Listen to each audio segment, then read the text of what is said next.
Jelas? 2. Saya percepat.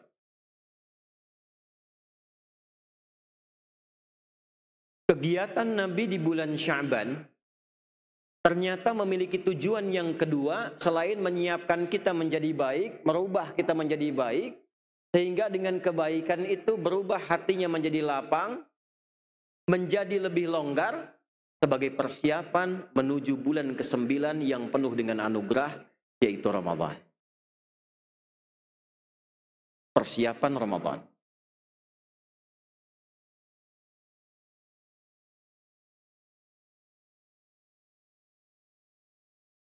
Jadi ini bulan persiapan, Pak, Bu. Kenapa penting disiapkan? Orang Arab itu bilang begini, kalau kita sedang menyiapkan hati, menyiapkan diri, supaya nanti akan menyambut yang datang, saat disambut itu kita sudah siap. Lapang, tenang, diperintahkan, dikerjakan, diinformasikan kita terima, dilarang kita tinggalkan. Itu orang Arab menyebutnya dengan rahaba yurahibu. Masdarnya, sifatnya disebut dengan tarhib. Maka dari itu sering kita dengar istilah bulan Sya'ban itu sebagai bulan tarhib Ramadan. Jadi begitu sudah siap hatinya, Ramadan datang, dikatakanlah di lisannya, marhaban ya Ramadan. Nah, kalau orang tidak pernah siap-siap dengan bulan Ramadan, tidak pernah siap-siap di bulan Sya'ban, maka dia akan sulit menerima semua kegiatan di bulan Ramadan. Lisannya mengatakan marhaban, tapi tarawih absen. Lisannya mengatakan marhaban, tapi tilawah Quran tidak pernah dikerjakan. Itulah sebabnya ketika bulan Sya'ban itu, saya masuk ke intinya. Nah, ini kita baru mulai materinya ya. Ketika bulan Sya'ban itu datang, tepatnya di tahun kedua Hijriah, 2 tahun Nabi tinggal di Madinah, di hari Senin.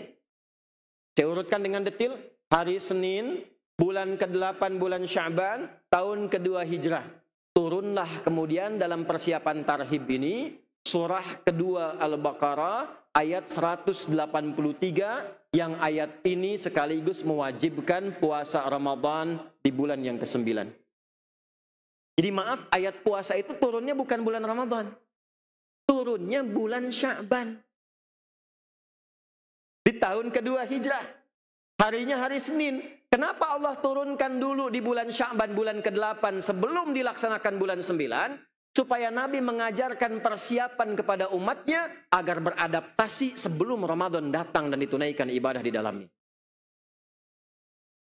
Pertanyaannya begini, kenapa khusus untuk Ramadan sampai diperlukan 1 bulan persiapan sebelum masuk? Padahal haji tidak begitu. Coba Bapak Ibu sekalian, saat akan menunaikan ibadah haji yang kita lakukan banyaknya manasik kan? Ya kan?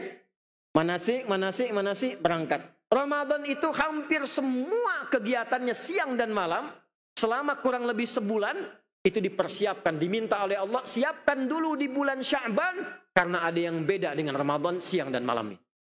Tidak ada satupun detik berlalu di Ramadan, kecuali dia melahirkan 3 keutamaan. 1, saya cepat ya, nanti kita setelah ini turunkan amalannya. 1, Ramadan satu-satunya bulan yang siang malamnya dibentangkan ampunan Allah Subhanahu wa ta'ala. Tidak ada orang melalui Ramadan kecuali kalau punya dosa siang diampuni siangnya, punya dosa malam diampuni malamnya. Sehingga ketika masuk malam bersih dari dosa, masuk siang bersih dari dosa. Maaf, tolong beri catatan ya, yang diampuni dosanya, utang tetap tidak lunas. Utang tetap bayar ya. Kosong-kosong tuh dosanya, utangnya tetap ditagih tuh. Tidak ada siang dan malam kecuali penuh dengan ampunan. Sehingga malaikat komentarnya begini. Ada 2 riwayat nanti di Al-Hakim Naisaburi punya kitab namanya Al-Mustadrak. Dengan syarat Al-Bukhari dan Muslim. Malaikat datang kepada Nabi, Nabi sedang tausiah. Mihrabnya Nabi itu punya 3 tangga, 3 gundakan. 1, 2, 3. Setiap Nabi naik, ada riwayat mengatakan Nabinya berdoa, ada riwayat mengatakan malaikatnya yang komen, Nabi mengaminkan. Naik yang pertama, lihat komennya. Raghima anfu rajulin liman adraka ramadhana falam yughfar lahu. Keterlaluan. Saya ulangi, keterlaluan. Raghima anfu rajulin itu kotor hidung seseorang, itu ungkapan dalam bahasa Arab. Kalau bahasa kita hidung belang. Tahu hidung belang, Bu? Bapak tahu hidung belang? Tahu sejarahnya enggak? Sejarahnya saat Batavia itu dikuasai, ada JP Kun nama gubernurnya. Dia punya seorang keponakan perempuan, tinggal dengannya di Kota Tua di Jakarta. Kalau nanti main ke sana masih ada istananya. Kemudian punya seorang prajurit zina dengan keponakannya itu. Dalam hukum Kristen, kalau ada perzinaan, itu dihukum rajam. Hukum rajam. Maka yang perempuannya pun dieksekusi, yang laki-lakinya dieksekusi. Sebelum dirajam, dicoret dulu oleh arang hidungnya. Ditandai. Begitu dicoret, maka beliau dikomen oleh yang bersangkutan, ini hidung belang katanya. Ya, dari situlah istilah hidung belang muncul. Diberikan coretan dengan arang di hidungnya untuk menunjukkan menghinakan orang ini sebelum dieksekusi. Jadi baik di Arab ataupun di Eropa itu sudah sepakat kalau ada orang terhina itu digambarkan kotor hidungnya. Keterlaluan. Perhatikan kalimat malaikatnya. Raghima anfu rajulin. Sangat keterlaluan seseorang. Liman adraka ramadhana. Yang disampaikan oleh Allah ke bulan Ramadan, maaf, falam yughfar lahu, tapi tak mampu diampuni dosa-dosanya. Jadi siang malam, Pak, baru ketemu malam pertama Ramadan, lantas kita menunaikan satu amalan, nanti saya berikan ijazahnya dari Nabi sallallahu alaihi wasallam. Ketemu malam pertama nih, pemerintah tetapkan atau Anda meyakini baik dengan hisab, dengan ru'yat, silahkan. Begitu mendapatkan malam pertama, amalkan petunjuk Nabi. Nabi ajarkan satu doa pada Sayyidah Aisyah. Dibacakan doa itu, seketika diampuni semua dosa-dosa yang pernah dikerjakan. Dosa kecil dan dosa besar. Jadi begitu kita dapat malam itu, diampuni dosa, meninggal malamnya, husnul khatimah, Pak. Itu bagi orang-orang yang punya persiapan. Tapi kalau orangnya tidak punya persiapan, tidak semangat datang malam pertama Ramadannya. Itulah sebabnya Sya'ban diturunkan ayat persiapan Ramadan untuk membuat semua orang Islam minimal saat awal Ramadan itu berbondong-bondong gembira menjambutnya. Yuk kita bacakan ayatnya. Al-Baqarah ayat 183, cepat nanti kita ngaji dengan nahunya sekalian. A'udzubillahi minasyaitonirrajim. Bismillahirrahmanirrahim. Ya ayyuhalladzina amanu kutiba alaikumusiyam kama kutiba alal ladzina min qablikum la'allakum. Ayat ini turunnya di Madinah di hari Senin di bulan Sya'ban di tahun kedua Hijrah. Mohon izin saya pelankan suaranya, kemudian ritmenya, kecepatannya saya turunkan sedikit supaya kita bisa mengetahui ayatnya dengan baik. Ya ayyuhalladzina amanu. Ya harfun nida'i linida'il qaribi wal mutawassiti wal ba'id. Paham? Tidak. Ya. Ya adalah huruf panggilan. Disebutkan 361 kali dalam Al-Quran untuk memanggil objek, memanggil orang, memanggil siapapun dengan 3 jarak. Jaraknya yang dekat, jarak menengah, atau jarak jauh. Ada 14 huruf nida dalam kaidah bahasa Arab di Nahwu. Ada a, ada aya, ada ya, dan seterusnya. Di sini ada teman-teman dari pesantren ya? Ada ya? Nah kalau ngaji Alfiyah, itu nanti cari syarahnya yang Muhyiddin Ad-Darwishi. Itu disebutkan ke 14-14 ya tuh. Ya. Ngaji dari situ, ya. Ketika masuk kepada bab nida, temukan di situ ada 14 nanti. Nanti untuk mendalami 14 ini cari kitab Mughnil Labib an Kutubil A'arib, ya, karya Ibnu Hisham Al-Ansari. Dari 14 ini ada a, ada ya, ada aya dan seterusnya. Yang disebutkan dalam Quran cuma 1, ya. Disebutkan di Quran hanya 1, ya. Karena ternyata ya ini berfungsi mewakili semua 13 huruf yang lain untuk memanggil dekat, menengah, jauh, termasuk memohonkan tolong dan minta ampunan. Ya. Pelan-pelan ya. Saya teruskan dulu sebentar, nanti baru kita ulangi untuk menguatkan. Ayyuha disebutkan 150 kali dalam Al-Quran. Ayyunya munada berfungsi untuk menguatkan ta'kid, haknya berfungsi tanbih untuk mengingatkan. Alladzina disebutkan 1080 kali dalam Al-Quran. Isim mausul bentuknya jama' menunjuk pada semua tanpa kecuali. Baik laki-laki, perempuan, besar, kecil, tua, muda, punya jabatan, tak punya jabatan, kaya ataupun cukup, semua dicakup sepanjang dia mengatakan saya punya iman. Sekarang kita terjemahkan dengan tafsir dan nahunya. Ya ayyuhalladzina amanu. Hei semua hambaku yang telah mengatakan dan mengaku beriman kepadaku. Baik itu engkau merasa dekat denganku, atau merasa menengah dariku, atau jauh dariku. Aku ingatkan, aku tekankan bahwa aku akan turunkan sebuah perintah yang saat perintah itu kalian kerjakan, yang jauh akan semakin dekat denganku, yang menengah lekat denganku, dan yang dekat pun akan semakin rekat denganku. Apa perintah itu? Kutiba alaikumus ya. Tuh. Ternyata saat puasa itu, Ramadan itu ingin kita tunaikan, dibuka dengan kalimat iman, kemudian iman kita dibagi oleh Allah pada 3 golongan. Tolong nanti kita simpulkan kira-kira kita masuk pada golongan yang mana tuh? Ya ayyuhalladzina amanu, hei semua pemilik iman. Yang iman kalian itu ada 3 golongan, 3 jenis. Pakai huruf ya. 1, imannya tipis sehingga merasa jauh dari Allah. Nanti cirinya kita bahas kemudian. Iman tipis, lemah. Ya. Kapan puasa? Sepekan lagi. Ya, kok cepet amat? Ya. Baru sahur sudah nunggu buka. 2, iman standar, menengah. Tengah-tengah. 3, iman yang kuat, yang tebal. Tebal, kuat. Jadi Allah klasifikasikan, golongkan semua umat Islam yang beriman ketika akan masuk Ramadan, itu ternyata pemilik imannya ada 3 bagian. Iman tipis, iman standar, iman tebal. Bagaimana cara mengukur iman itu supaya kita tahu, walaupun belum masuk Ramadan? Cara mengukurnya pakai Quran lagi, surah ke-8 Al-Anfal di ayat yang kedua. Dan menggunakan adatul hasri di situ.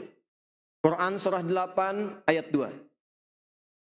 Innamal mu'minuna alladzina idza dzukirallahu wajilat qulubuhum. Kalau Anda ingin lihat pemilik iman, kata Allah, yang paling standar itu cirinya hanya sebagai berikut. Kalau ada innama, hukumnya diikat oleh hukum di ayat itu. Contoh gini supaya paham. Zakat itu dikeluarkan pada berapa golongan? 8. Ya, 8. Boleh nggak dikeluarkan di luar yang 8 itu? Tidak boleh. Kenapa tidak boleh? Karena ayatnya dibuka dengan innama. Quran surah 9 At-Taubah di ayat yang ke-60. Innamas shadaqatu. Cara menerjemahkannya, zakat itu hanya boleh dikeluarkan pada 8 golongan berikut. Lil fuqara wal masakin dan seterusnya ayat. Nah, ayat tentang iman dibukanya dengan innama. Jadi standar Allah jelas. Yang punya iman tuh yang begini. Kalau tidak punya ini, artinya belum ada iman dalam dirinya. Karena nanti ada yang mengatakan dengan lisannya, Quran surah 49 Al-Hujurat ayat ke-14. Di lisannya mengatakan beriman, tapi kata Allah, itu imannya cuma disampaikan di lisan, belum sampai ke dalam hatinya. Qalatil a'rabu amanna qul lam tu'minu walakin qulu aslamna walamma yadkhulul imanu fi qulubikum. Balik. Innamal mu'minuna, ciri orang beriman itu kalau punya iman standarnya berikut. 1, lihat. Idza dzukirallahu, kalau disebutkan nama Allah, Allah. Awas. Idza dzukirallahu, kalau disebutkan diperdengarkan nama Allah, wajilat qulubuhum, ada getaran dalam hatinya. Konfirmasi. Getaran hati beda-beda, Pak. Bapak di jalan Sedayu, ugal-ugalan motor, ketemu bapak polisi dari kejauhan kelihatan, ada getaran di hati itu. Nah, itu bukan getaran iman tuh. Awas ya. Ada orang ikut pengajian, kata Nabi motifnya macam-macam. Ada yang cari akhirat, ada cari dunia, ada cari jodoh. Begitu lihat-lihat akhwat itu kan ada getaran di hatinya, itu bukan getaran iman. Lalu langsung kirim WA seakan-akan Masjid Modern ini menyatukan hasrat kita. Itu bukan iman itu. Ya. Itu di Al-Bukhari hadis yang pertama, innamal a'malu bin niyat wa innamal likulli imri'in ma nawa faman kanat hijratuhu ila Allahi wa rasulihi fa hijratuhu ila Allahi wa rasulihi man kanat hijratuhu lidunya yusibuha aw imra'atin yankihuha fa hijratuhu ila ma hajara ilaihi. Jadi capaian sesuai dengan motifnya. Kesini ingin ngaji, dapat ilmunya. Kesini pengen foto-foto, dapat fotonya. Balik. Jadi orang beriman itu kata Allah, kalau disebutkan diperdengarkan nama Allah, ada getaran di hatinya. Getarannya beda. Nah, untuk itu perlu diperdengarkan nama Allah kepada kita setiap hari. Supaya tahu ada iman tidak. Diperdengarkanlah di telinga kita 5 kali dalam sehari. Telinga bahasa Arabnya udhun. Apa namanya? Jamaknya, karena yang punya telinga banyak, jamaknya adzan. Adzan itu asalnya bukan panggilan, asalnya itu adzan, sesuatu yang bisa didengar oleh telinga. Maka diperdengarkan lewat adzan setiap pergantian waktu dalam sehari. Baru bangun subuh diperdengarkan nama Allah. Allahu Akbar, Allahu Akbar. Bukankah adzan dibuka dengan kalimat Allah? Ya. Siang-siang, ganti waktu siang, disebutkan lagi nama Allah. Siang hilang, datang sore, disebutkan lagi nama Allah. Sore hilang, menjelang malam, maghrib disebutkan lagi. Sampai mau tidur malam disebutkan. Karena kata Nabi, komen Nabi, awas, akan ada masa di mana seseorang itu yusbihu mu'mina wa yumsi kafira. Akan terjadi percepatan luar biasa. Paginya bisa beriman, sorenya bisa hilang imannya. Jadi begitu mendengar Allahu Akbar, ada getaran. Pernah nggak kita merasakan begini? Allahu Akbar, ya Allah, sudah adzan. Pernah begitu? Itu getaran iman. La ilaha illallah. Baru adzan, belum qomat. Pernah begitu? Nah, itu setan. Ada setan khusus mengganggu sejak adzan, namanya khadzab. Sampai sholat. Dan kalau dia masuk masjid, izin Pak pribadi nih, yang diganggu DKM masjid. Nanti kalau saya kesini lagi, kapan-kapan kita ngaji fikih setan. Belum pernah kan? Nah, tahu 9 jenis setan? Ikan 9 ada tuh tadi tuh. Tapi setan 9 belum pernah dikaji kan? Awas, setan masjid, setan kantor, setan pasar. Itu ada 9 jenis yang berbahaya. Saya balik dulu dengan cepat ya.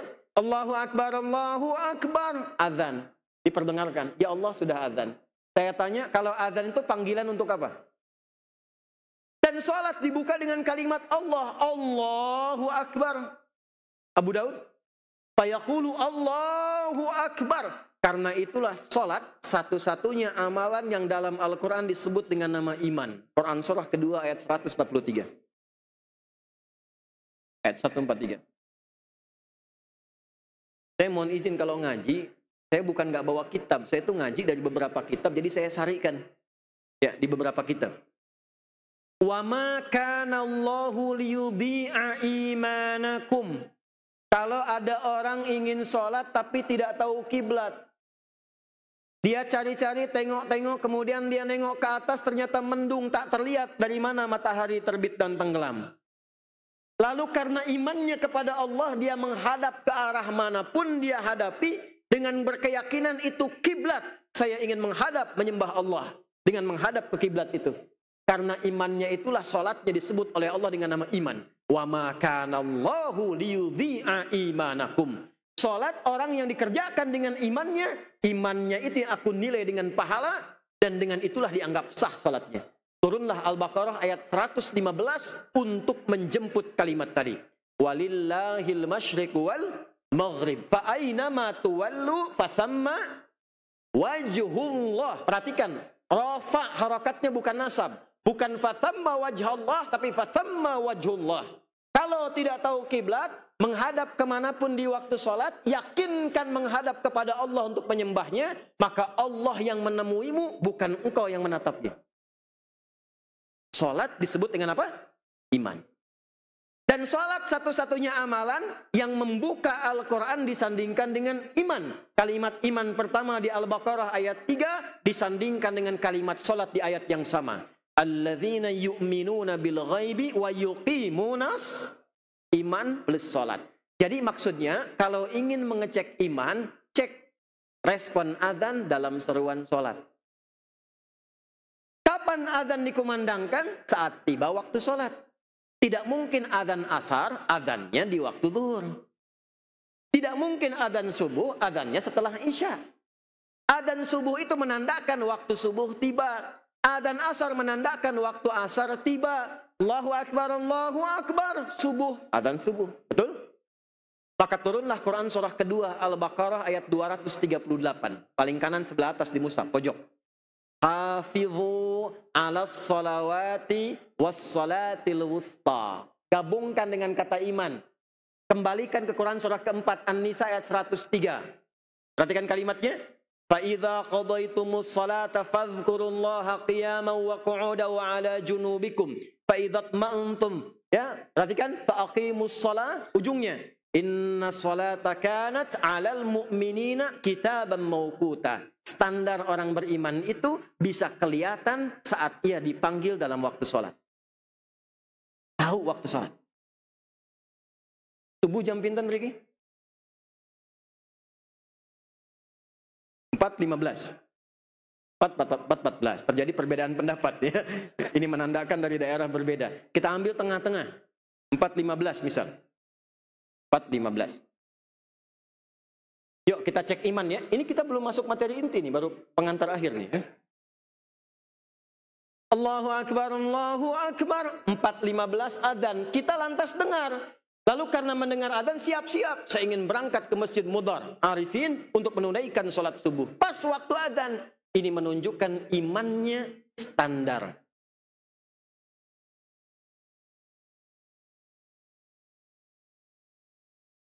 Imannya apa? Ini belum kuat. Imannya masih standar. Karena apa? Pas dipanggil, pas datang. Maaf ibu, bapak. Misalnya bapak yang di kantor kerja jam 7. Waktu kerja jam 7, datang jam 7. Standar tidak? Ya, standar ya. Tapi kalau waktu kerja jam 7, Anda datang jam 6, standar tidak? Tidak, di atas standar. Ada orang-orang yang dipanggil jam 4.15, jam 3 sudah bangun.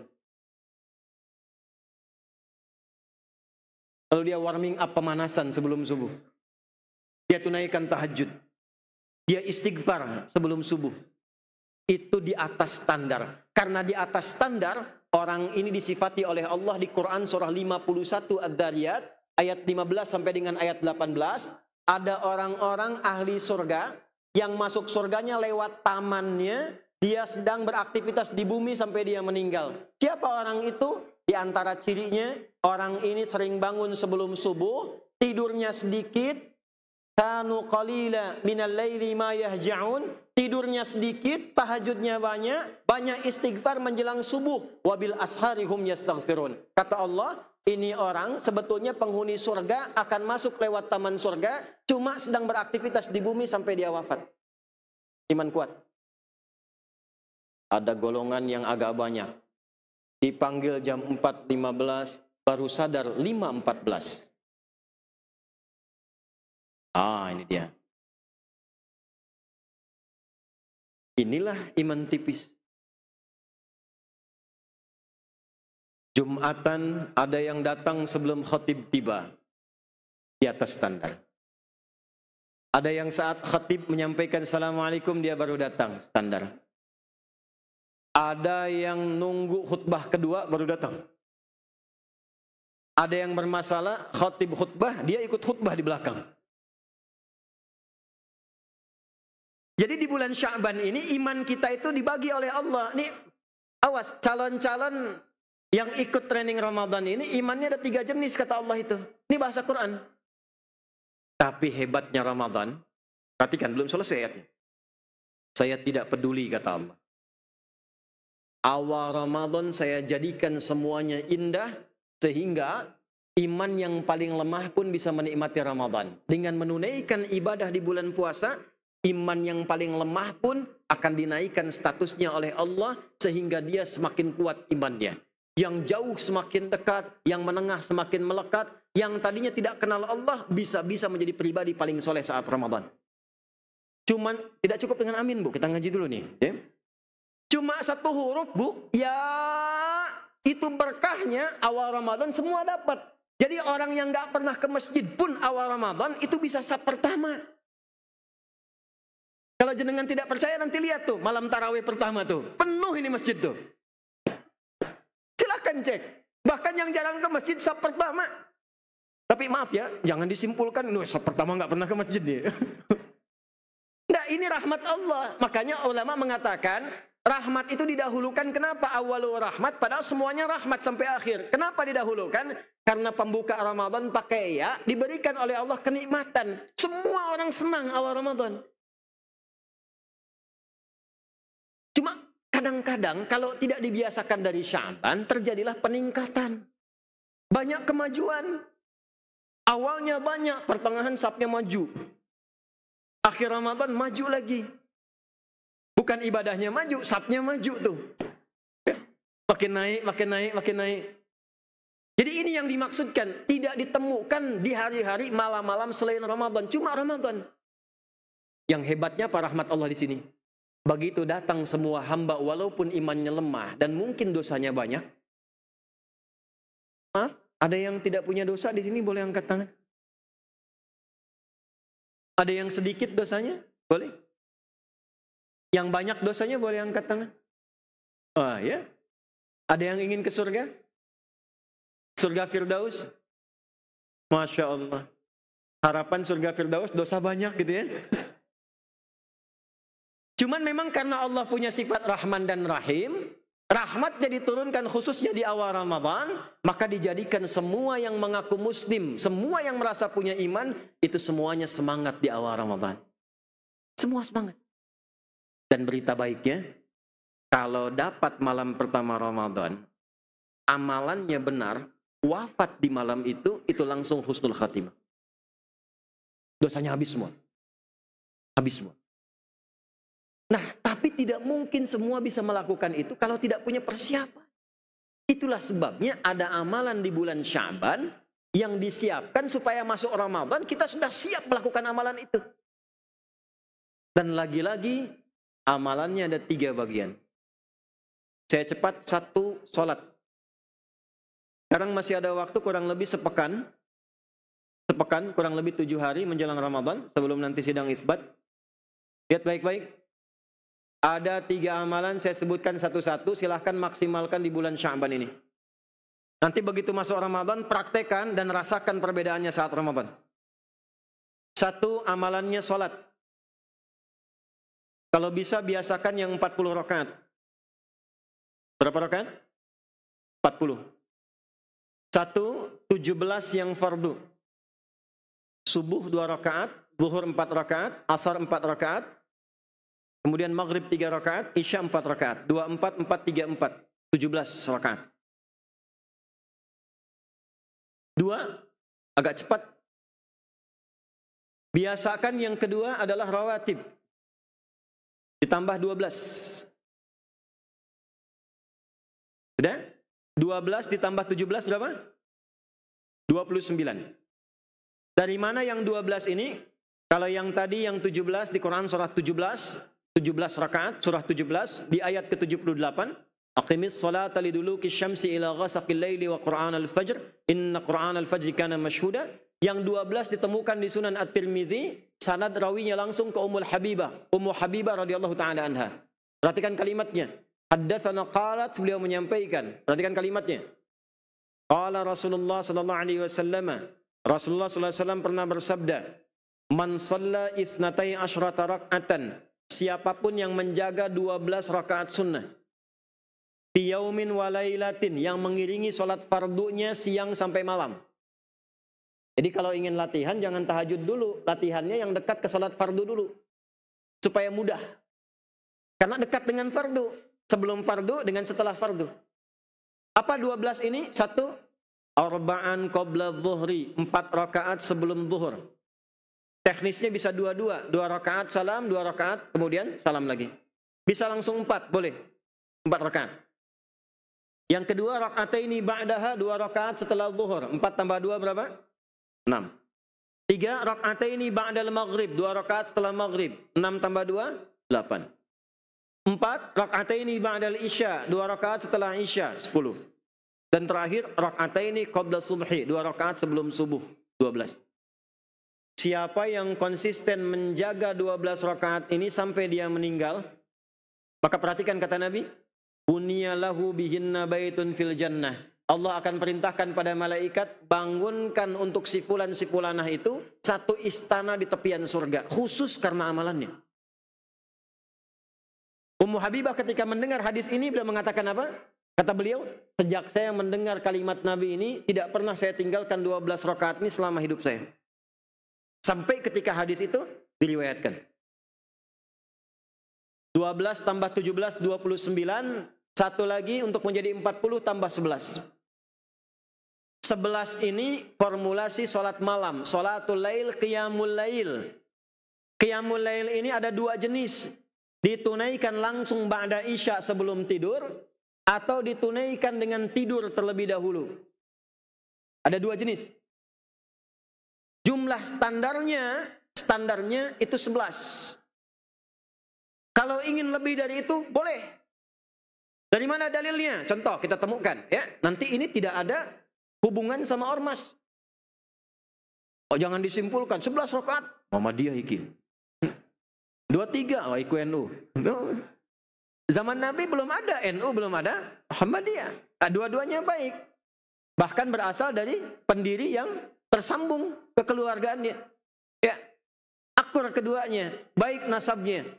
Dan mudah-mudahan kita pun sampai sekarang dijaga oleh Allah kerukunan dan kebaikannya, ya.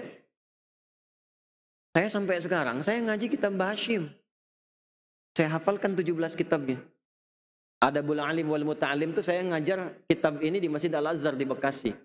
Besoknya mau ngajar, malamnya ketemu Gus Dur. Gus Dur itu sahabat Pak D kami. Saya punya Pak D kakak ibu namanya Kiai Haji Hafidh Utsman. Beliau muridnya Kiai Haji Idam Khalid. Kiai Idam Khalid muridnya Kiai Haji Wahid Hashim. Jadi Pak D kami itu sahabatnya Gus Dur. Pernah di PBNU, begitu Gus Dur sakit, beliau yang gantikan jadi ketua PBNU. Pernah di Suriah. Pak D kami ada yang di Muhammadiyah. Di Dewan Dakwah ada, muridnya langsung dari Buya Muhammad Nasir. Paman kami di Muhammadiyah. Di Sekum MUI sekarang. Jadi ketua MUI-nya Jawa Barat, Pak D kami, Sekumnya itu paman kami. Yang di NU dengan yang di Muhammadiyah. Dua-duanya akur, tidak ada masalah. Ya, alhamdulillah. Jadi kalau atasnya akur, masyarakat yang tidak akur, ada yang salah itu. Ya, lihat baik-baik. Saya nggak malam ketemu Gus Dur, saya bilang, Gus, di mimpi, saya mau ngajar kitab ini. Beliau senyum. Nah, saya anggap ya sudah itu ijazah. Besoknya saya ngajar, sampai sekarang saya masih ngajar. Adabul Alim wal Muta'alim, Risalah Ahlussunnah wal Jamaah, keempatnya An-Nurul Mubin fi Mahabbati Sayyidil Mursalin. Itu saya baca kitabnya semua. Orang kemarin sibuk pemilu. Saya doa untuk Mbah Hashim karena tanggal 14 Februari itu hari lahirnya Mbah Hashim. Saya kalau ke Mekah itu selalu nyempatkan ziarah ke Mbah Maimun. Ya, datang saya ziarah ke Mbah Maimun, ke Sayyidah Khadijah, ke Syekh Nawawi, keturunan keluarga kami. Kakek buyut kami itu satu generasi. Buya Asnawi itu belajar ke Kiai Nawawi Banten dengan 2 sahabatnya. Satu Kiai Ahmad Dahlan Muhammadiyah, yang kedua Kiai Hasyim Asy'ari dari NU. Jadi kakek buyut kami nyambung ke semuanya. Ya, alhamdulillah. Balik ya, balik lagi. Jumlah standarnya itu asalnya begini, saya urai dengan hadisnya. Dipakai sanad nih. Saya boleh hapus dulu ya. Kita masih ada waktu? Masya Allah. Sampai jam pinten nih? Oh, Masya Allah. Ya monggo jenengan sampai asar ya. Saya jam 3 kundur ya. Harus ke Surabaya. Masya Allah. Ini pertama saya datang, alhamdulillah berkah insyaallah ya. Ya. Datang sendiri, nerangkan sendiri, nulis sendiri, hapus sendiri ya. Masya Allah. Zaman ikut tuh cuma nyimak, siap masuk surga, enak tenan ya.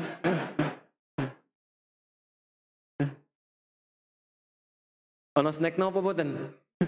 Ada snacknya ya? Alhamdulillah. Saya tuh bisa bahasa Jawa sedikit-sedikit lah. Garoni pun yang Lasem Rembang. Istri saya dari Lasem, dari Rembang. Ibu beliau itu satu ibu susuan, Nyai Fatimah, dengan keluarganya Gus Koyum, Gus Baha, dan turunan. Jadi Gus Koyum tuh manggil kami adik. Ya. Hadis riwayat Muslim. Nomor hadis 749. Rawinya Ibnu Umar radhiyallahu taala anhuma, anaknya Umar bin Khattab. Lihat sebentar. Lihat rumusnya ya, supaya tidak salah nih. Salatul laili masna masna. Ini sebelum Ramadan. Salat malam itu kata Nabi kalau mau dikerjakan, jumlah bilangannya mulai dengan 2 rakaat, 2 rakaat. Mulai dengan 2, terus 2, terus ya. Salatul laili masna masna wa idza khasyiya ahadakumul fajra falyutir rak'atan wahidah. Kalau Anda baru mulai salat malam, silahkan mulai yang ringan dulu dengan 2. Sampai kapan, berapa banyak ya Nabi? Terserah sampai nyamannya. Tapi kalau sedang salat tiba-tiba dekat fajar, tiba-tiba dekat subuh, segera tutup dengan 1 rakaat. Ini rumusnya.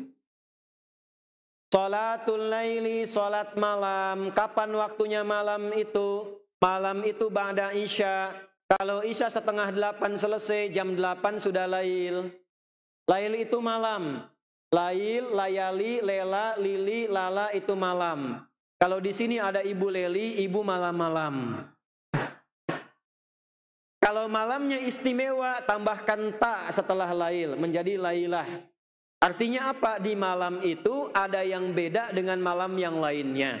Ada malam di Ramadan, malam itu pahalanya lebih dari 1000 bulan. Karena itu tidak pakai lail, pakai ta di ujungnya. Inna anzalnahu fi lailatil qadar. Nah, yang ini lail artinya apa? Silahkan senyamannya. Mau ba'da isya, monggo, boleh. Mulai 2 rakaat. Nabi tidak maksa, jangan dipaksa-paksa dulu. Kalau perlu jangan panjang-panjang dulu. Karena belum terbiasa, kita mulai bulan Sya'ban, supaya Ramadannya nyaman. Yang belum pernah bangun malam, ini rumus cepatnya. Bagi kalangan pemula, jangan paksakan banyak-banyak, 2 dulu. Dan gak usah panjang-panjang. Tunaikan dengan ikhlas. Baca surat Al-Ikhlas. Ada nasabnya juga. Ada sahabat Nabi yang kalau ngimamin mainnya Al-Ikhlas terus tuh. Al-Ikhlas, Al-Ikhlas, kulhu lagi, kulhu lagi. Makmum bosan belakang ngadu ke Nabi, ya Rasulullah, ini imam bermasalah. Nabi panggil klarifikasi. Kenapa? Ini mainnya kulhu terus katanya.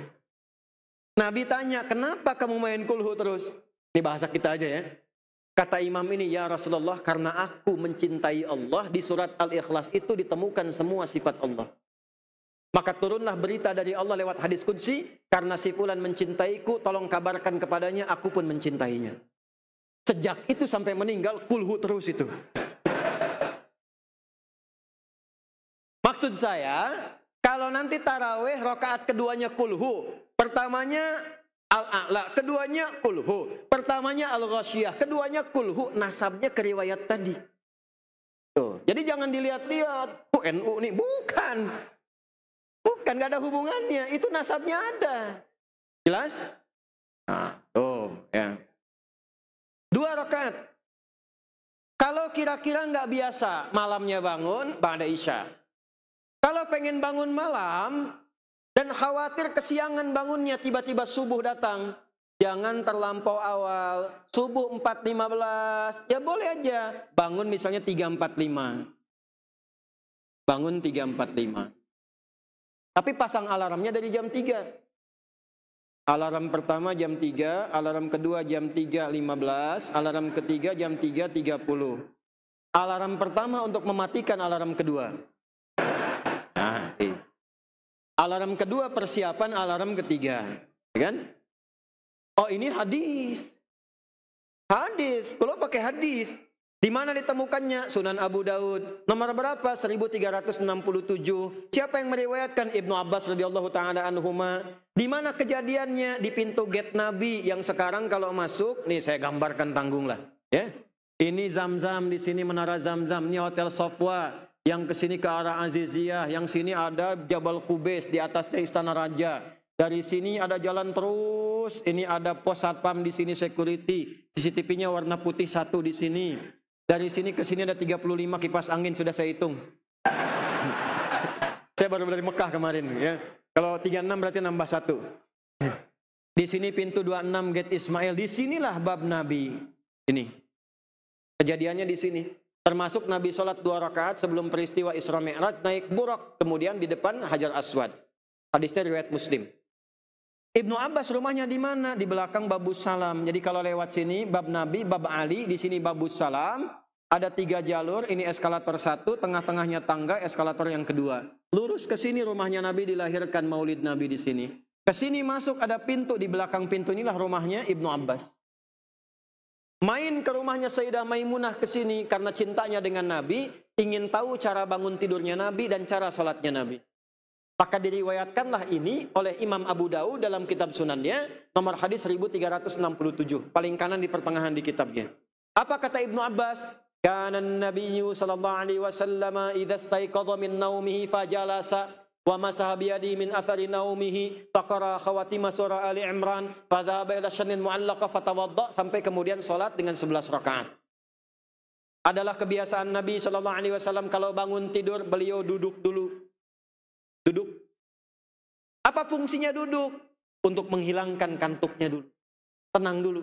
Jadi tidak langsung baca doa, bukan bangun tidur langsung alhamdulillahilladzi ahyana ba'da ma amatana wa ilayhi nusyur, tidur lagi. Hilang dulu kantuknya, hilang ngantuk. Nah, fungsinya itu sekarang diganti dengan alarm. Setelah duduk, nih fungsi alarm. Nabi menghilangkan bekas ngantuknya dengan kedua tangannya yang bersih. Kenapa ada kalimat bersih? Karena ada hadis lain. Jika Anda bangun dari tidur, cucilah tangan terlebih dahulu karena Anda tidak tahu kemana tangan itu berkelana saat tidur. Ya, maka dengan yang bersih, bersihkan dulu. Maka sadar, kesadaran itu sekarang era modern diganti alarm pertama bangun untuk mematikan alarm kedua. Alarm kedua bangun, muncul alarm ketiga. Alarm ketiga kan agak sadar kan? Baru ngantuknya hilang, duduk baru baca doa. Bangun, wudhu dulu. Dari wudhu 15 menit siap-siap. 15 menit persiapan sholat, 2 rakaat tutup dengan surat Al-Ikhlas 1 rakaat witirnya. Bagi pemula. Setelah enak tambah ad-duha, berikutnya al-insyirah 4 rakaat witir 1. Setelah enak, silahkan kata Nabi senyaman-nyamannya dari ba'da isya sampai menjelang fajar. Karena itu sahabat ada yang 39 dengan witir, ada yang lebih daripada itu, ada yang 36, ada yang nyaman betul. Kalau terlampau banyak tidak ada pilihan, orang bingung. Standarnya berapa? Standarnya.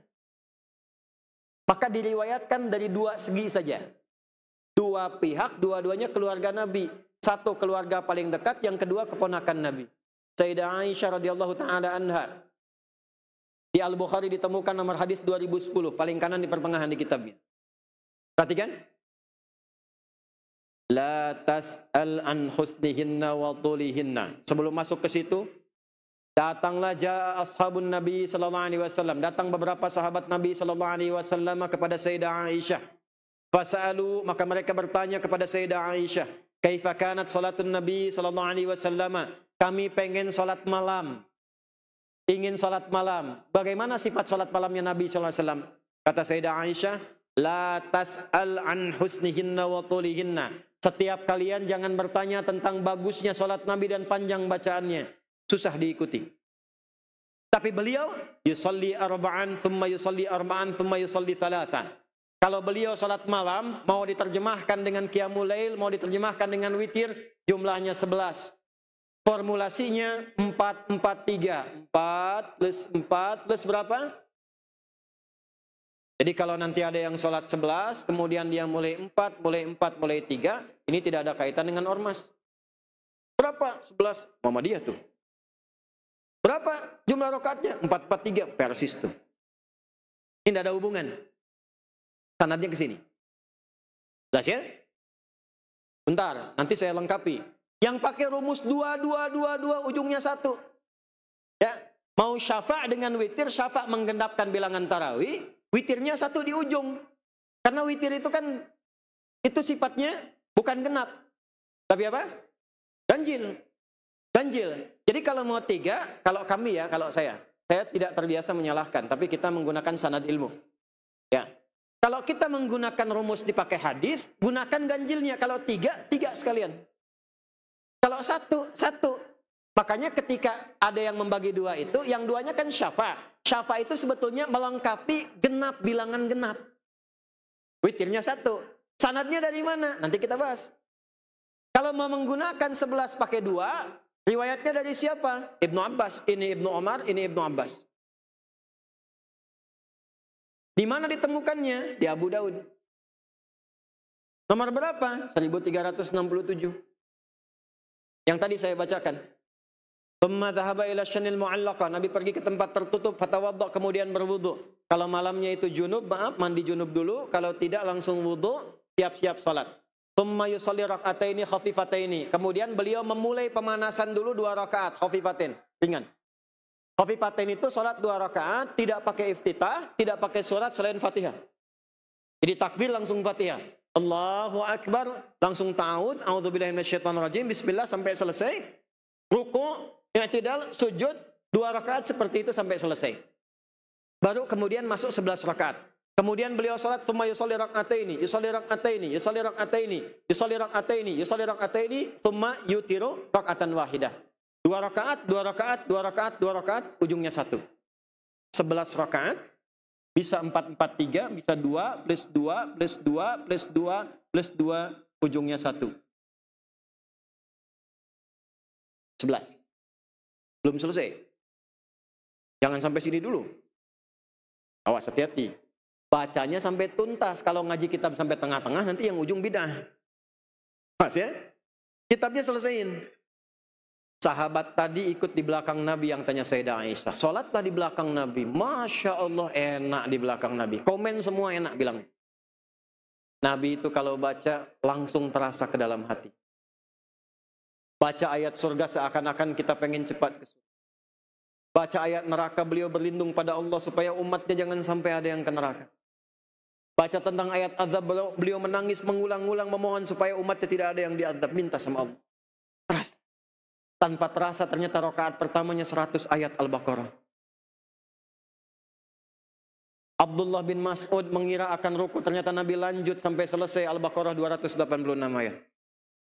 Dikira akan ruku nyambung Ali Imran 200 ayat. Dikira akan ruku nyambung An-Nisa 176 ayat. Setelah itu barulah beliau ruku. Rakaat pertama Nabi, 1 rakaatnya itu 5 juz 4 halaman. Besoknya orang-orang ini tidak ada yang ikut lagi. Abdullah bin Mas'ud, Ubay bin Ka'ab, Abdurrahman bin Auf, tidak ada yang ikut lagi. Semua pisah masing-masing. Karena memang dhammah, uswahnya pakai dhammah, susah diikutinya. Susah diikutinya. Azizun alaihi ma'anittum, harisun alaikum bil mu'minina raufur rahim. Susah diikut. Akhirnya apa yang terjadi? Ini Nabi itu 11 rakaat, 1 rakaatnya itu 5 juz 4 halaman. 5 juz 4 halaman. Sahabat-sahabat masih ngikut tuh. Tapi kan kalau hadis-hadis kita baca mendekati kiamat, makin terlihat kurang semangatnya. Yang tinggi makin jadi rendah, amalan makin mulai berkurang, maksiat makin banyak.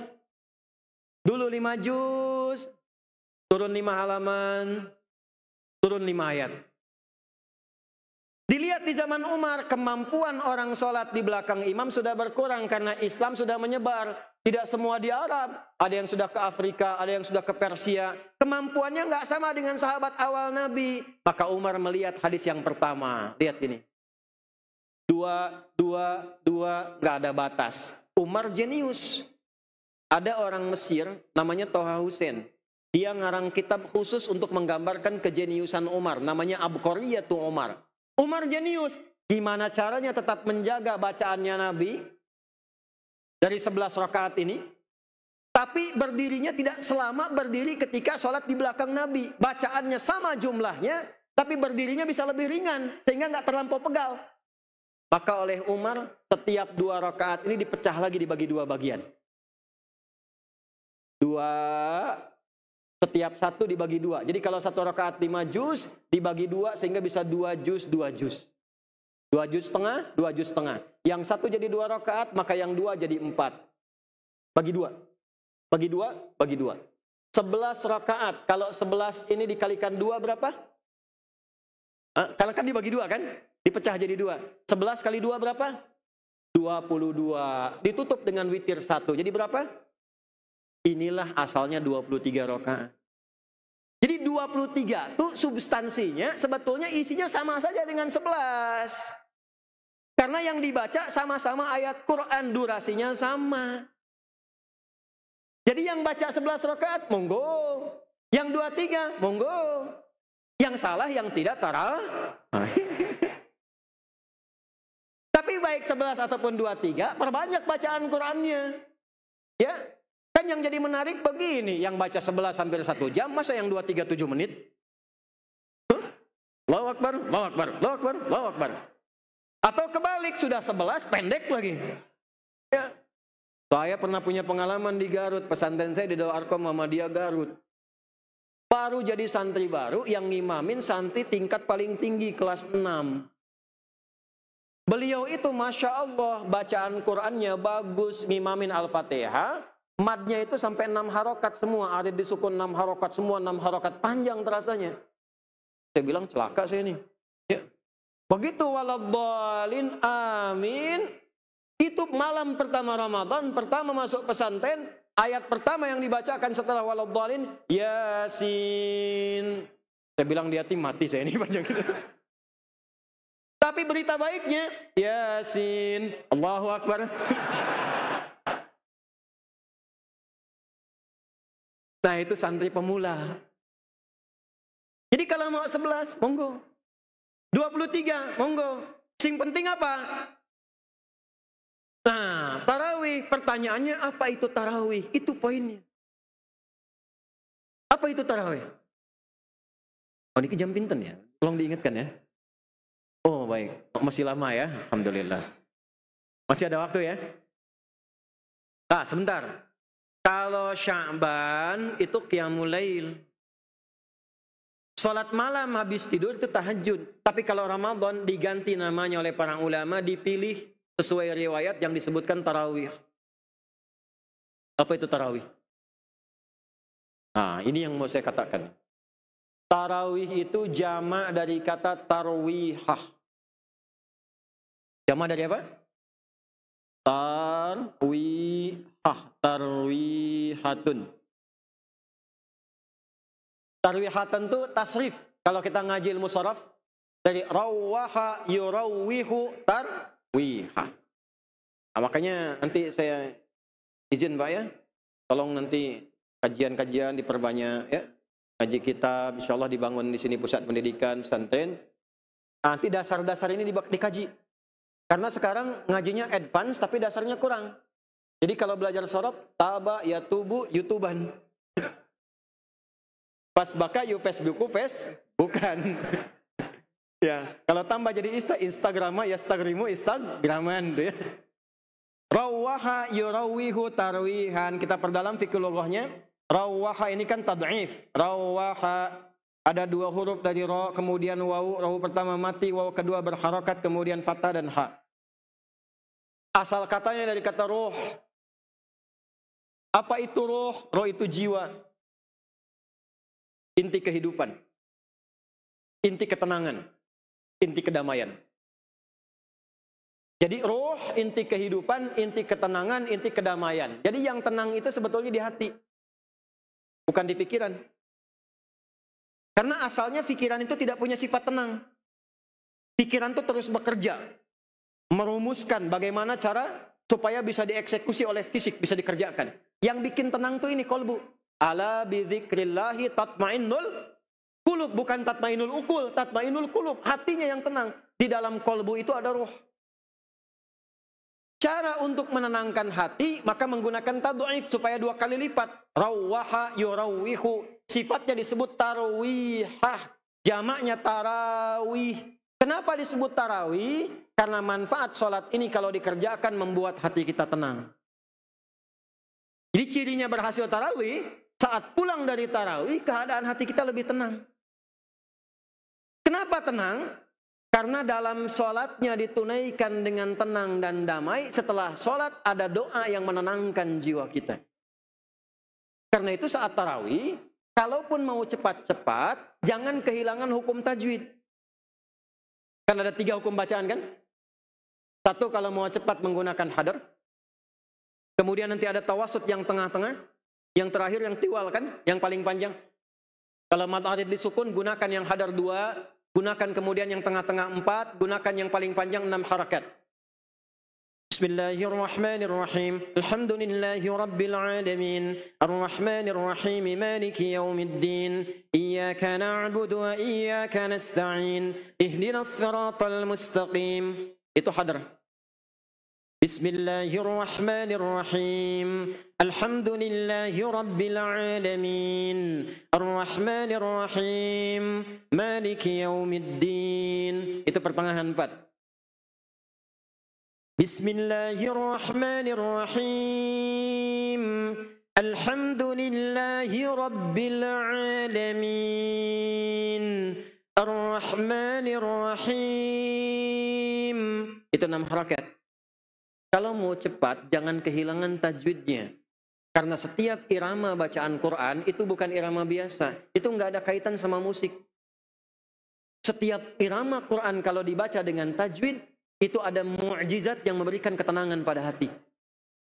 Makanya Bapak Ibu kalau di belakang imam-imam, contoh di Masjidil Haram, atau di sini saat Ramadan imamnya bagus, dengar bacaannya ke hati beda kan? Lain kan? Itulah mukjizat bacaan Al-Quran. Makanya Quran tidak boleh dibaca dengan langgam-langgam selain yang khusus untuk Quran, di tajwid. Contohnya ini untuk pengetahuan. Di zaman jahiliyah sampai ke zaman Nabi, itu ada qasidah. Qasidah itu syair yang dibikin 7 bait. Rumusnya ada 16. Di antara rumus itu ada 4 nanti. Ya, ada apa di antara 4 ini? 1 fasahah, 2 uslub, 3 khayal, 3 musik. Ada musiknya. Contoh. Dari 16 rumus yang pertama ada tawil. Tawilun lahu dunal bukhuri fadailu fa'ulun mafa'ilun fa'ulun mafa'ilu. Kifa nabki min dhikra habibin wa manzili bisaqtili wa bainad dakhuli fahawmali. Rajas. Mustaf'ilun mustaf'ilun mustaf'ilun mustaf'ilun mustaf'ilun mustaf'ilun. Sautus safiril bulbuli hayyaja qalbit thamili. Al-ma'u wa zahru ma'a ma zahri lahdhul muqali. فأنت يا السيد لي وسيدي ومولدي فكم تيمني غزيل أقيقري فطفته من وجنة في هذا الرجل فقال لا لا لا فقد غدت مهرولي والولد والولد ولي ولي ويل لي فقلت لا تولولي فبين اللؤلؤ لي هنا كذا قد قولي تطبي تطبي تطبي تطبي لي. Coba ulangi. Diambil jadi nazam ke pesantren, jadi alfiyah. Kalamuna lafdun mufidun kastaqim wasbun wa fi'lun thumma harfunil kalim wahiduhu kalimatun wal qawlu am wa kalimatun biha kalamun qad yu'am, dan seterusnya. Itu pakai rumus rajaz. Madid, mufa'alatun mufa'alatun fa'ilatun tala'al badru alaina min thaniyatil wada. Itu rumusnya madid. Tapi walaupun ada langgamnya, tidak pernah itu di era Nabi sampai kapanpun dibaca untuk bacaan Quran. Wadduha wallaili idza saja. Ada yang macam begitu? Tidak ada. Kenapa? Karena memang kalau sudah ngaji tajwid, itu akan keluar irama sendiri. Ciri khas Bapak Ibu semua, itulah mukjizatnya Quran. Tanpa harus ikut imam di Masjidil Haram pun kita akan punya irama sendiri. Alhamdulillahi rabbil alamin. Sudes nih. Misal. Tidak harus ikut itu pun tidak apa-apa. Alhamdulillahi rabbil alamin. Ustaz Adi. akan punya irama sendiri. Makanya orang tua kita dengan lampu yang sangat terbatas, lampu semprong yang sedikit, di remang-remang malam, tapi ketika ngaji tahu kita, oh itu Pak Priyono, itu Ibu Tugiem, itu Mas Ahmad. Tahu kita, karena setiap lafaz Quran itu ada mukjizat, irama frekuensi ke dalam jiwa kita. Karena itu tidak usah aneh-aneh. Jangan sampai ada imam di sini pakai irama Manuk Dadali. Iyyaka na'budu wa iyyaka nasta'in, bubar. Jadi tidak perlu kreatif pakai langgam Jawa, langgam Sunda, enggak usah. Tajwid. At-tajwidu lughatan al-ityanu bil jayyidi wastilahan ilmun yu'rafu bi haqqo mustaqo minas sifati wal mududi wa ghairi dzalika katarqiqi wa tafhimi wa nahwihima ma ghayatu ilmi at-tajwid ghayatuhu bulughun nihayati fi itqani lafdil qur'ani alamatul luqiyya min al-hadrati nabawiyyati as-sahiyyati wa qila ghayatuhu sawnul lisani anil khata'i fi kitabillahi ta'ala. Itu di kitab Hidayatul Mustafid fi ilmi tajwid. Intinya apa? Ngaji tajwid dengan benar, bacaan enak, irama nyaman, hati tenang. Itu kuncinya. Kapan itu bisa dilakukan? Ketika dibaca tenang, dampak ke jiwa. Makanya sholatnya disebut dengan tarawih, jangan buru-buru. Ojo kesu. Kenapa buru-buru? Tenang aja. Kalau waktunya meninggal kan meninggal juga. Ingin meninggal dalam keadaan sholat? Ingin meninggal dalam keadaan sujud? Nanti asar ya, kan belum sholat. Alhamdulillah saya udah jamaah tadi. Nah itu tenang. Nah nanti setelah itu, setelahnya kita menunaikan tarawih itu, kata Nabi rumusnya duduk dulu sebentar, jangan buru-buru. Duduk dulu. Untuk yang sudah tahu, lakukan. Yang belum tahu, kadang diingatkan. Makanya suka ada Bilal mengingatkan. Itu untuk yang belum tahu. Apa yang diingatkan? Doa dulu, jangan langsung naik. Kita baru 2 rakaat, belum selesai, jangan buru-buru. Tapi karena disampaikan pakai bahasa Arab, dikiranya langsung naik. Ya kan? Salatan sunatan tarawih rakaatain rahimakumullah, la ilaha illallah Muhammadur Rasulullah. Maksudnya sebetulnya begini, Bapak Ibu, kita baru 2 rakaat. Tenang dulu, salawat dulu, ikuti doa Nabi, baru naik lagi. Maksudnya begitu. Cuman kadang kan jarang kita kaji isinya. Ya, ngaji berjanji kitabnya bagus. Saya hafal isinya, dari kecil saya baca. Tapi saya tanya, maknanya dipelajari enggak? Karena dalam sekali maknanya. Nah ini 2 rakaat dulu, tenang dulu. Apa yang dilakukan? Perhatikan balik ke hadis. Sahih hadisnya, Nabi mengajarkan langsung ini kepada Sayyidah Aisyah. Kalau bahasa kitanya begini, Aisyah mau enggak aku ajarkan? Satu kalimat yang kalau engkau bacakan, tuntas bacaannya dengan benar, maka diampuni semua dosa-dosa yang pernah dikerjakan. Ma taqaddama min dzambi. Semua yang pernah dikerjakan. Yuk, ini ijazah pertama yang saya sampaikan di sini dari hadis. Allahumma innaka afuwun tuhibbul afwa fa'fu anni. Riwayat yang kedua, Allahumma innaka afuwun karim tuhibbul afwa fa'fu anni. Silahkan pilih di antara 2 riwayat ini mana yang mau dibaca. Setiap selesai 2 rakaat. Tapi baca dengan ikhlas, dengan tulus. Siapa yang bacaannya bersamaan dengan ridhonya malaikat saat mengucapkan amin, seketika dosanya semua gugur. Kalau dia menemui malam pertama Ramadan tarawih, 2 rakaat baca itu kemudian langsung meninggal, itu husnul khatimah. Dan tidak ada malam-malam lain selain Ramadan. Karena itu mesti ikut tarawihnya, mesti mau malamnya. Itulah sebabnya di Quran malamnya itu menyempurnakan. Tsumma atimmus syiyama ilal lail. Jangan cukupkan puasa menahan lapar dan haus sampai maghrib saja. Sempurnakan ibadahnya sampai malam. Tarawih jangan tinggal. Jangan kalah dengan mudik karena Bapak Ibu sudah di Gresik. Akhirat itu yang disiapkan. Itu yang dibacakan, itu ijazah pertama. Karena itu orang kalau ingat dosa, hatinya luluh. Begitu dia memohon ampunan, semakin luluh, tenanglah hatinya. Maka pulang tarawih sudah tenang. Kalaupun dia tidur nunggu untuk sahur sudah nyaman. Kalaupun dia tidur untuk selamanya sudah tenang. Maka dipanggillah jiwa yang tenang itu dengan panggilan yang tenang. Quran surah 89 ayat 27 sampai 30. Ya ayyatuhan nafsul mutmainnah. Kenapa nafas bukan ruh? Kalau ruh ketika ditanamkan masuk. Setelah dia beramal bercampur tuh jadi nafas. Dari nafaslah keluar kemudian sifat nafas. Quran surah 81 ayat 18. Was-subhi idza tanaffas. Jadi yang datang ruh, yang pulang nafas. Karena saat datang tidak bawa amal, saat pulang bawa amal. Saat datang cuma ruh masuk, menyatu dengan fisik jadi nafas, bisa bernafas kita. Ini bukan ilmu takatik. Disebutkan 115 kali dalam Al-Quran. Di situ ada takwa dan fujur. Dari mana? Quran surah 91 ayat 7 sampai 10. Wa nafsin wa ma sawaha fa'alhamaha fujuraha wa. Nah, takwa terkait nafsu disebutkan 115 kali. Yang membisikkan takwa malaikat. Malaikat disebutkan 88 kali. Fujur nama lainnya nafsu. Nafas ketemu su. Quran surah 12 ayat 53. Wa ma ubarri'u nafsi innan nafsa la'ammaratun bisu. Nafas ketemu su jadi nafsu.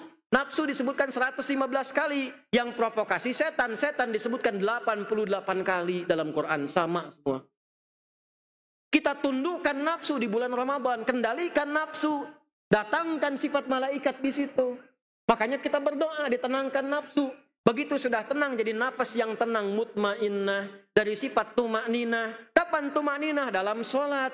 Makanya kata Nabi, hadis riwayat Al-Bukhari nomor hadis 757 yang meriwayatkan siapa? Imam Al-Bukhari. Yang mengalami siapa? Khalid bin Rafi' Az-Zuraiki. Tempatnya di mana? Di Masjid Nabawi. Beliau salatnya diajari Nabi. Idza qumta ila shalah, kalau pengen salatnya sempurna kata Nabi, asbigil wudu, sempurnakan wudu. Tsumastaqbilil kiblah, ngadap ke kiblat. Kemudian mulai dengan takbir bacakan. Kalau engkau ruku jangan bangun hatta tatma'inna raki'a, sampai tumakninah rukunya. Tumakninah itu tenang yang dihasilkan dari ibadah. Semakin banyak ibadah maka jiwa disifati dengan ketenangan. Sifat tumakninah namanya mutmainnah.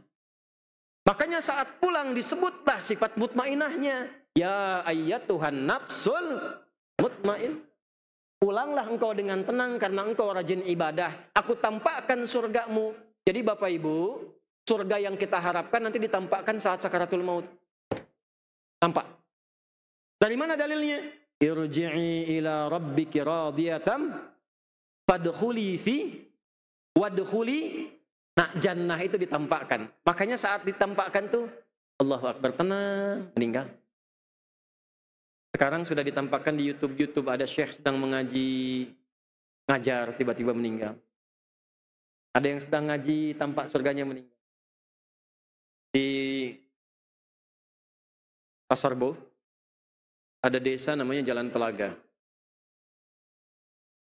Ada seorang sepuh, saya bertemu orangnya.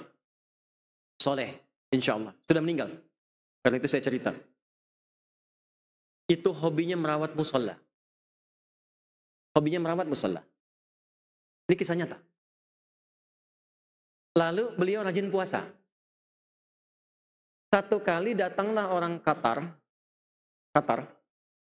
ke situ. Lalu mengatakan singkatnya begini, saya ingin merenovasi musola ini, tapi bapak yang rawat. Coba di mana logikanya ada orang Qatar itu kan di luar negeri Pak, dekat Saudi. Datang ke Pasar Rebo, ketemu orang itu mengatakan saya pengen renov masjidnya, tapi bapak yang rawat. Singkatnya direnov, dirawat oleh beliau ini. Ibadahnya di situ, yang buka masjid, yang ngelap masjid, yang adzan, yang qomat, yang sholat mimpin beliau. Hari Kamis, saya masih ingat waktunya, pada asar. Sudah istirahat, menunggu buka, sedang tiduran di masjid. Karena sifat ibadahnya sudah luar biasa, sudah tumakninah, jiwanya mutmainnah, itu dipanggil oleh Allahnya ringan, sekali ditampakkan surganya cuma merem-melek, ya ayyatuhan nafsul mutmainnah, meninggal. Di tempat yang beliau cintai, dengan amalan yang Allah sukai, dalam keadaan husnul khatimah. Caranya tidak susah, merem-melek, meninggal. Itu belakang hati-hati tuh, merem-melek tuh ya. Nah, jadi saya mau terangkan begini, saya ingin Ramadan kali ini lebih baik dari sebelumnya. Ya, belajar ilmunya sekarang. Kalau sholat tarawih jangan buru-buru. Setelah itu bacakan doa. 2 saya cepat dan ini mungkin terakhir saya sampaikan. Siapkan dari sekarang menu Al-Quran. Karena ini menu rutin Nabi di bulan Ramadan.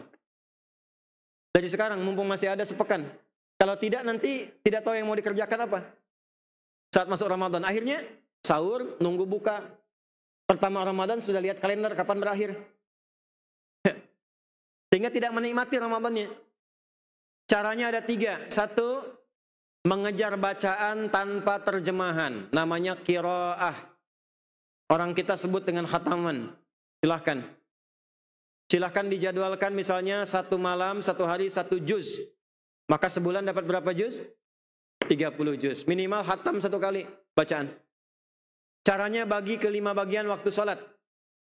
Juz pertama itu kan kurang lebih 141 ayat. Ditambah Al-Fatihah. Dibagi 5 kurang lebih 28-29 ayat. Dibagi 2 lagi 14 ayat. 14 sebelum subuh, 14 setelah subuh. 14 sebelum zuhur, 14 setelah zuhur. Kalau rutin begitu, sehari selesai 1 juz. Dan ringan bacanya. Maaf ya, 1 halaman itu atas ke bawah itu 15 ayat. Cuman butuh kurang dari 5 menit, apa tidak punya 5 menit untuk akhirat kita? Berapa pahalanya? Setiap hurufnya 10. Ramadan kali 10 lagi. Dalilnya mana? Al-Bukhari. Di kitab apa? Kitabus Siyam. Nomor hadis berapa? Hadis yang kedua. Apa bunyinya? Ya, yatruku ta'ama wa syarabu min ajli. Perhatikan. As-siyamu li wa ana ajzi bihi wal hasanatu li asyri amthaliha. Ada orang puasa beribadah karenaku. Dia tinggalkan makan karenaku, minum karenaku, ibadah karenaku. Tinggalkan syahwatnya karenaku. Kalau dia puasanya ikhlas karenaku, aku berikan pahala langsung dariku. Minimal dikalikan 10 kali lipat dari yang biasa. Jadi kalau baca Quran 1 hurufnya 10 sekarang di bulan Sya'ban, dalilnya mana? At-Tirmidzi nomor berapa? 2910. Bunyinya bagaimana? Man qara'a harfan min kitabillahi falahu asyru hasanat. Siapa yang baca 1 huruf dari Al-Quran, dia dapat 10 kebaikan. Walam akul alif lam mim harfun. Saya tidak katakan alif lam mim 1 huruf. Walakin alifun harfun, lamun harfun, mimun harfun. Walikuli harfin asyru hasanat. Alifnya 1 huruf, lamnya 1 huruf, mimnya 1 huruf. Setiap hurufnya 10. Itu bulan Sya'ban. Ramadan kali 10 lagi. Jadi 1 hurufnya berapa? 100. Jadi kalau bapak ibu berbuat dosa 1, dihitung 1. Cepat cari amal soleh menutup yang salah. Saya dosa kecil nih, sekali salah lihat tadi nih. Dosanya 1. Tutup 1. Oh, paling cepat Quran 1 huruf 10. Nun. Habis. Lumayan. Yang kedua tilawah. Ngaji dengan maknanya. Alhamdulillah khatamkan Quran 10 hari. Sehari 3 juz, 3 juz, 3 juz selesai 10 hari. 10 hari kedua coba ngaji tafsirnya. Selama ini baca Al-Fatihah. Baca Al-Fatihah dalam sehari berapa? 15 kali atau 16 kali? 17 kali. Kalau 16 kali, duhurnya 3 rakaat. Tiap hari 17 kali baca Al-Fatihah. Apakah paham Al-Fatihah itu? Tahukah keutamaannya? Tadi buka pengajian baca Al-Fatihah. Tahu nggak kalau dibacakan itu sebelum pengajian dapat apa? Tapi cara bacanya bagaimana? Orang dulu ada yang sakit, buka tafsir Al-Fatihah. Raja suku sakit, tersengat kelabang, kalajengking Arab tuh. Tersengat kalajengking, obat dari mana-mana sudah diberikan, tidak sembuh. Dibacakan oleh seorang sahabat Al-Fatihah, sekali baca sembuh. Orang sekarang sudah 100 kali baca Al-Fatihah nggak sembuh-sembuh. Cara bacanya bagaimana? Pelajari, namanya tilawah. Yang ketiga namanya tahfidz. Hafalan Quran. Lakukan saat i'tikaf. 10 hari pertama khatamkan, 10 hari kedua ngaji tafsir, yang ketiganya bisa menghafal Quran sampai dengan selesai. Mudah-mudahan kalau bisa tuntas itu, kita ikut dalam golongan Zumratun Nabi sallallahu alaihi wasallam, wafatnya husnul khatimah, diterima Ramadannya dan berkah untuk kita semua.